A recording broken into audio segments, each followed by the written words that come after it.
Инфинити Хималая е филм, който разказва как една мечта се сбъдва. Българинът Веселин запечатва как приятелят му Хорацио поставя световен рекорд в Хималаите.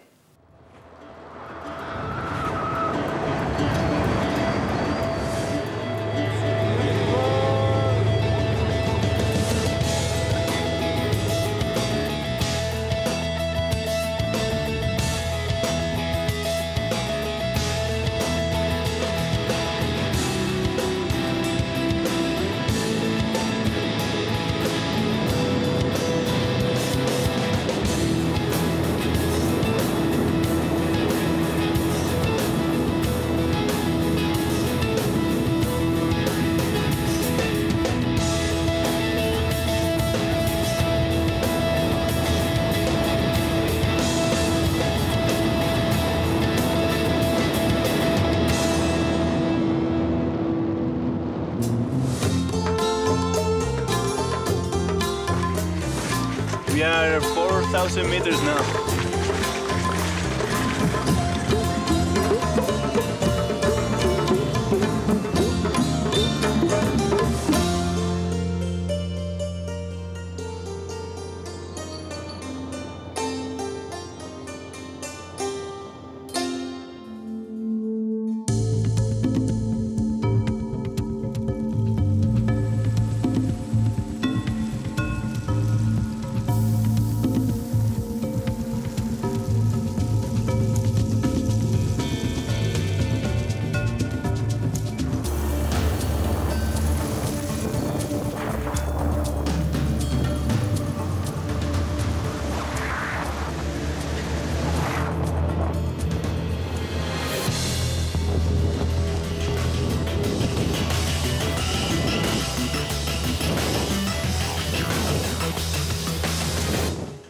Току-що видяхме трейлерът на филма на режисьор и продуцент Петко Гилчев, в който участва българският парапланарист Веселин Овчаров, спечелил наградата за най-добър екстремен филм преди време в София.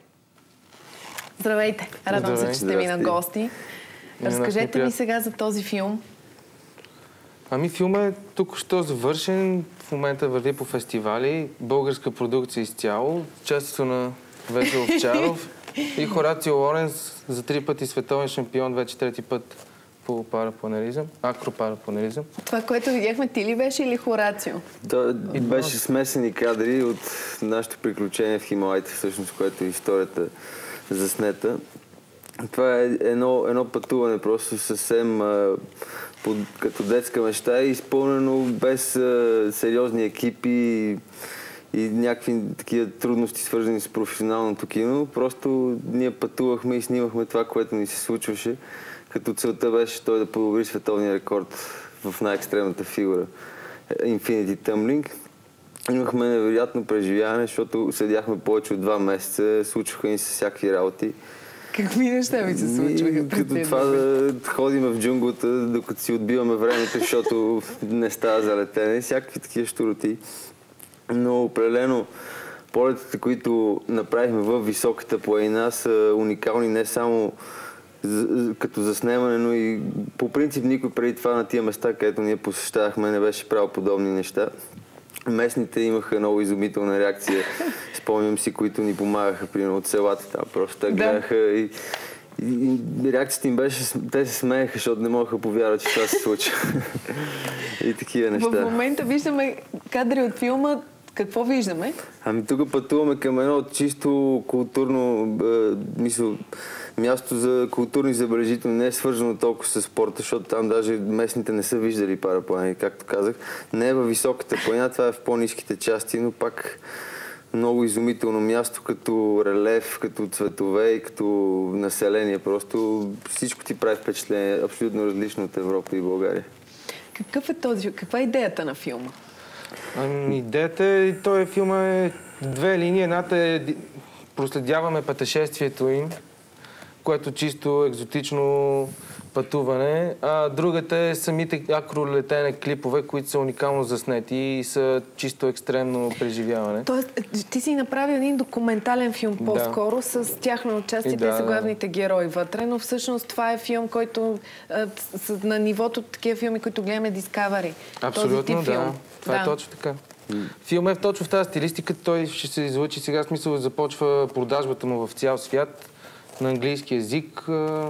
Американски продуцентски компании много големи имат интерес. Все пак става въпрос за мултимилионен бизнес, свързан с производството на парапланери и световен рекорд. И интересът е огромен, така че просто чрез този филм малко ще се гордеем като българи, защото си е наша продукция изцяло. Да. Без финансова помощ от някакви филмови институции или нещо такова. Всички, които са работили над филма, са го направили за този момент почти без пари, просто като инвестиция в проекта с желанието да стане. И той се получи и се надявам да се възвърне всичко. Аз мога да кажа, че съм много доволен, че се събрахме с Петко. Ние се познаваме още преди идеята за филма. И аз дори съм говорил предишни години, той много не вярваше. И после последствие се запозна с моите неща и... Ти не вярваше, че те го могат? Не, той видяхме се на морето случайно и ми каза, примерно 2 седмици преди да заминат, че заминават и аз нямах как да реагирам. И въобще не бях запознат точно с екстремната част толкова много. Но като се върнаха и видях материала и просто бях поразен, защото за абсолютни аматьори кадрите са страхотни. И това просто ни даде шанса да монтираме един истински филм. Разкажете ми за Хорацио. Как се запознахте? С Хорацио човека поставил рекорда. С Хорацио мога да кажа, че почти всеки в спорта е запознат по един или друг начин, може би не директно, защото той е една голяма звезда и 3-кратен световен шампион. Братовчедите му са легенди в този спорт. Те са измислили повечето фигури. Той съвсем от малък лети и аз с него срещнах на едно от местата, където тренират обикновено акропилотите, защото акролетенето изисква да посещаваш места с специални условия, за да можеш да седиш дълго време във въздуха и така нататък. Ние се запознахме на това място, което е едно от най-добрите в света. Органия. Къде се намира това? Това е северно от Барселона, недалеч на 250 км, близо до Андора, в Пиринеите. И там, както с него и с много други хора, атмосферата е страхотна и се запознавате. Естествено, всеки си обменя опит, идеи за спорта, кое го влече и така нататък. И ние с него имахме разговори на много теми. Това беше една от темите, които засегнахме. Затова мое виждане, че може да се направи такъв филм, че вече познавам място, имам приятели. Него много го грабна, после по-нататък сезона летния го прекарахме заедно по състезания и така нататък и затвърдихме това наше пътуване като идея. После спонтанно, като дойде момента, си купихме билетите и заминахме и така. А вие как? Това е ваша страст, така ли, парапланеризма? На теб и на Хорацио. Вие вече сте двойка, смисъл навсякъде заедно скачате или? Да, при него е по-отдавна, отколкото при мен и професия. Той е професионалист. Това си изкара, той е пилот. Да, това исках да попитам. От това всъщност може ли да се издържа човек? Може да се издържа по 3 начина. Като, примерно, работи в някаква компания при някой или сам си основе този бизнес. Има места по света, където се правят туристически полети с туристи. И другия вариант е да се опиташ да си професионалист, което е най-трудно, защото спортът е все още не е толкова развит. Но той е един от хората, които са успели и това му е работата. Ние много сладко си говорим за филма, но на мен ми е любопитно. Искам да видим един фрагмент от филма. Нека да го видим.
forget what it's supposed to do. Jerusalem, if I forget you. Fire that gun come from it and Jerusalem, if I forget you. Let my right hand forget what it's supposed to do. Reveal the temple and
Не, това е велико, което видяхме. Да, това беше определено един велик момент и по-точно летния ми сезон, не както Ти си имал божествено лято.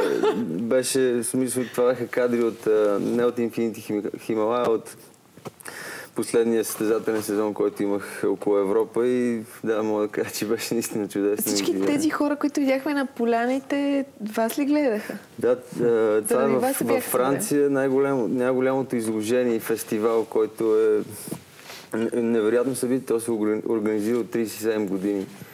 И е фестивал за костюми, филм, фестивал, шоу, скачество от хеликоптери. Има ужасно много хора. Това е много зрелищно. Можеш ли по някакъв начин да ми преразкажеш как се чувстваш? На колко? На 5000 км ли над морска височина? Колко? Аз лично съм летял толкова, но може би ти визираш скока на Хорацио за рекорда. Не, аз и не само това. Какво усещането да си на такава височина и ти си като птици сте? Колкото си по-високо, толкова по-красиво става около теб и съответно това ти влияе и се чувстваш по-добре, превъзбуден, всичко ти е весело. Но... Ама какво? Като весело ще горе самичък в небето? Опчетите се увеличават. Колкото си по-високо, мога да правиш толкова повече работи. Мога да прелетиш по-далече, мога да направиш повече фигури, мога да срещнеш повече неща. Просто това е свързано с много... Колко време може да се задържиш максимално горе?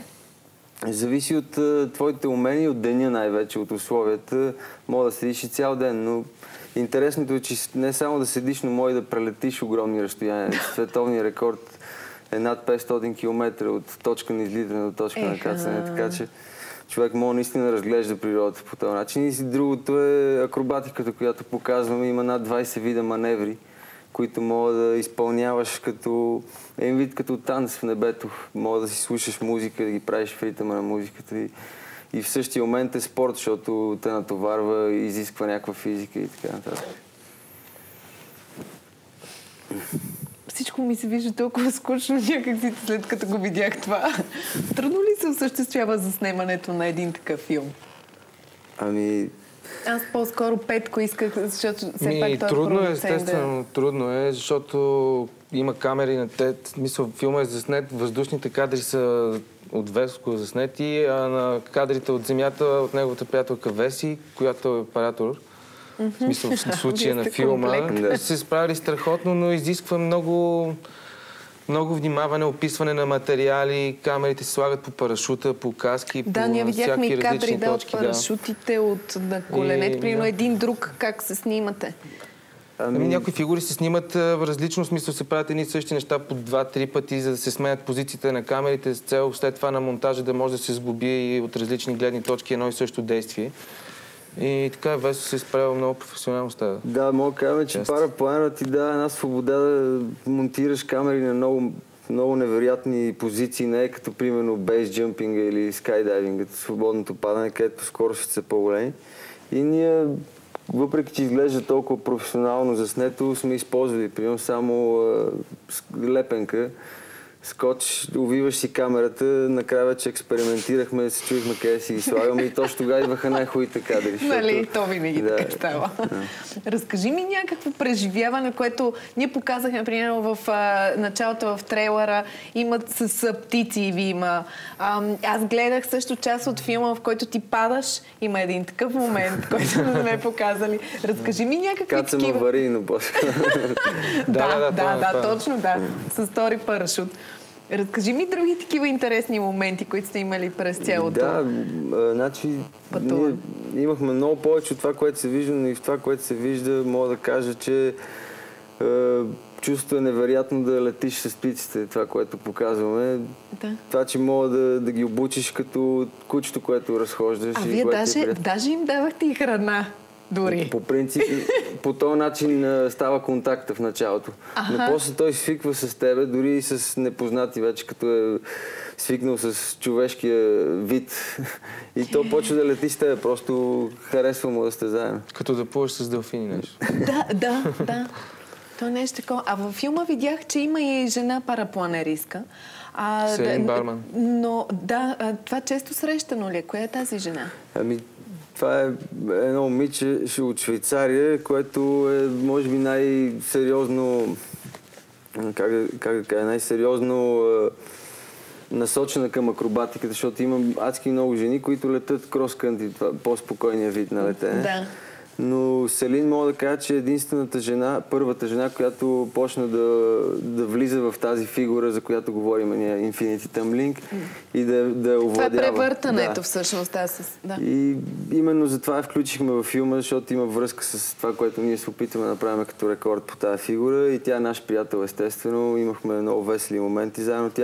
Тя посещава също това място като нас всяка година, защото приятел и работи там и така нататък.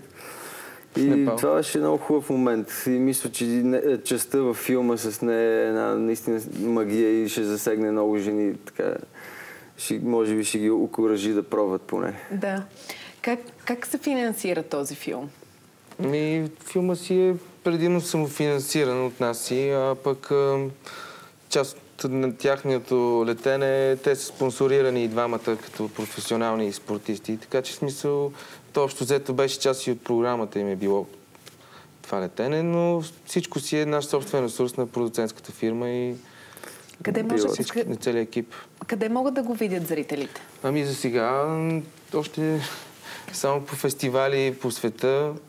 Вече имаме 2 първи награди и сме много доволни, но предстои разпространение в Северна и Южна Америка сега първо и оттам вече в Европа и не знам, ще видим. Има време, но в България още не сме решили точно къде и кога ще го показваме. Ще видим телевизиите с какъв интерес ще се обърнат към филма. Общо взето в цяло